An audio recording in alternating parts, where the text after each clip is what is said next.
Picture this, young thug, the so-called slime king, the same guy the streets crowned as untouchable, allegedly sitting in a cold interrogation room like it's happy hour. Hours reportedly went by, and instead of keeping his mouth shut, he's smoking, eating, and casually spilling tea to the cops like they're old friends. That leaked footage just dropped, and it's shaking the whole YSL case like never before. For months, everybody called Gunna the snitch, but now, this tape has people saying the biggest rat might have been the man running the crew all along. And Gunna, he's allegedly using this leak to tear down Thug's image, even tying his name to whispers of an Atlanta murder cover-up. 2 hours of young Thug in custody, talking smooth and relaxed, like he had nothing to lose and nothing to hide. Crazy part is, this whole mess didn't even start with the YSL case. Thug was first picked up for making so-called terroristic threats at a shopping mall. Cops allegedly told him straight up, "We won't press charges if you talk." Instead of lawyering up or shutting down, Thug agreed to sit there and answer everything. He refused to cite a statement, but his non-stop talking raised eyebrows across the board. And here's the wildest part. Thug looked too comfortable with the cops. They played buddy-buddy with him, and he leaned right in. He ordered food, lit cigarettes, and even complained about the condiments they brought him.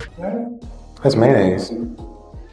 Hopefully mustard smell like honey. Oh, I mean mustard, that's what I mean. I'm sorry. Like he was chilling at a diner instead of locked in a box. But then things turned serious. He allegedly started dropping names. And when you know how rappers usually move with the feds watching, this wasn't normal. Now picture this. Young Thug, allegedly the slime king himself, sitting there cool as ice in an interrogation room, puffing cigarettes, munching food, and casually telling cops everything they wanted to hear. That food, I'm like, you shot at somebody, bro.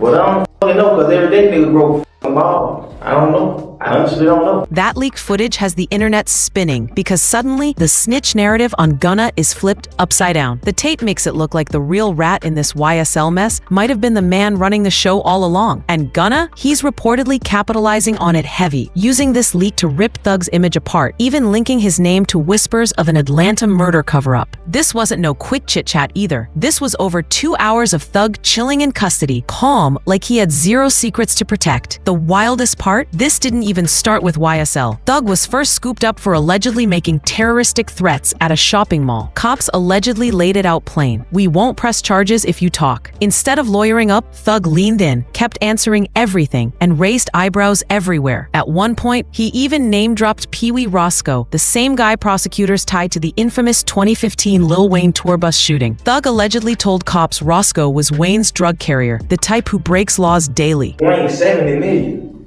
And he owed him 30 million. He gave Drake 20 million, Nicki Minaj 10 million.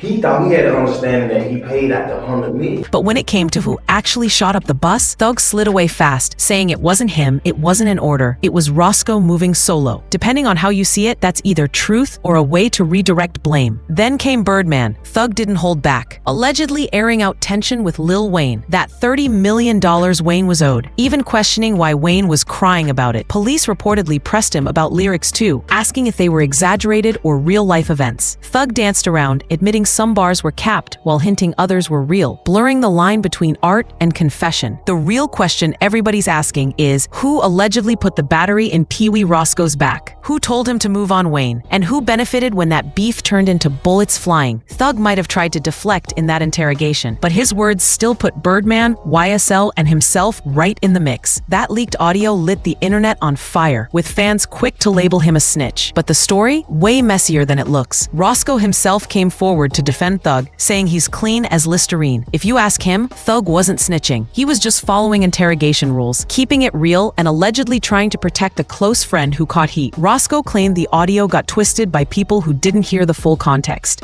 When I was locked up and Jeff was locked up, we went viral when they was like, "That's the type of friend you want." He was like, "Man, Roscoe ain't told y'all the damn thing."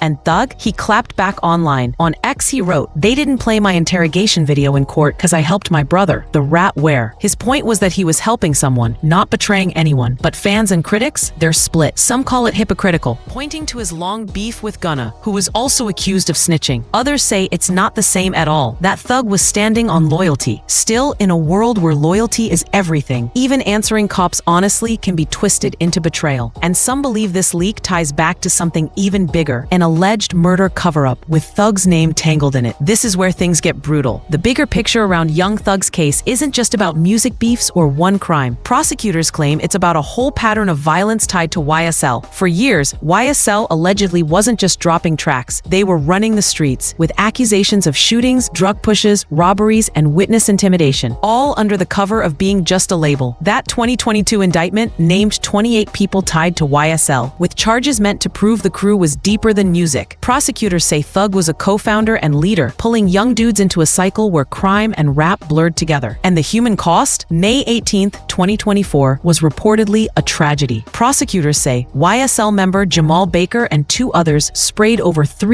rounds into a car they thought had a rival, but it didn't. Inside was 21-year-old Naja Sapphire Cox and her 2-year-old child. The DA's office said this young lady had nothing to do with gang life, and she for sure wasn't a criminal. The child allegedly witnessed it all. Prosecutors believe the shooting stemmed from drama after Lil Baby filmed a music video in the wrong neighborhood. Baker got life without parole plus 65 years, while his co-defendants still await trial. This isn't just rap drama, this is real life with families torn apart. And the flip side, all this chaos might actually end up working in Gunna's favor, as Thug's name stays tied to YSL's darkest moments. Hip-hop circles have long painted Thug as the OG, while Gunna allegedly carried the label of someone who might fold under pressure. But with this case shining a spotlight on YSL's alleged violent reach, Gunna might actually play it smart. By keeping his hands clean and showing he had nothing to do with any deadly hits, he could flip the script in his favor. Loyal, streetwise, but not reckless. In this game, media and public perception are everything. Gunna's camp reportedly knows it too. Through interviews, social posts, and even lyrics, they can shape the image of a man who survived the chaos without blood on his hands. The lesson is clear. Being too close to the action can be dangerous. Gunna could spin that as wisdom gained, not weakness, while pushing the spotlight back on Thug as the alleged leader of a violent enterprise. When Gunna stepped into court in late 2022, it wasn't just another hearing. It became a defining moment for his public image. He took what's known as an Alford plea. For anyone not fluent in legal terms, that basically means I'm not admitting guilt, but I recognize the evidence could convict me. It's a survival move in the legal game. But here's the problem. For the streets and for hip-hop fans, nuance rarely sticks. Gunna's plea included an acknowledgement prosecutors pushed that YSL wasn't just the music label. It was also allegedly a gang tied to violent crimes ranging from shootings to drug trafficking. That single acknowledgement, simple as it sounded, exploded across the internet. The viral clip of him saying, "Yes, ma'am," turned into his scarlet letter overnight. Almost instantly, artists like Boosie called him out, social media flooded with memes, and Gunna became the poster boy for what it means to snitch, even though legally he hadn't pointed fingers at anyone. That moment stuck to him like glue, shadowing his name across the entire internet. Here's the reality. Allegedly, Gunna didn't work with prosecutors the way the internet made it seem. He never testified against YSL members. His plea deal was a strategic move designed to cut jail time, dodge trial testimony, and give him a path back to music. And guess what? It paid off. While Young Thug reportedly sat locked up in rough conditions, gaining weight and dealing with health problems, Gunna walked out and started rebuilding his career. That split alone set off debates. Loyalty versus survival, the street code versus legal strategy. And here's the double standard. Several YSL members allegedly took pleas or admitted to gang activity, but Gunna became the main target. Others kept quiet, served their time, or slipped by with little noise, while Gunna got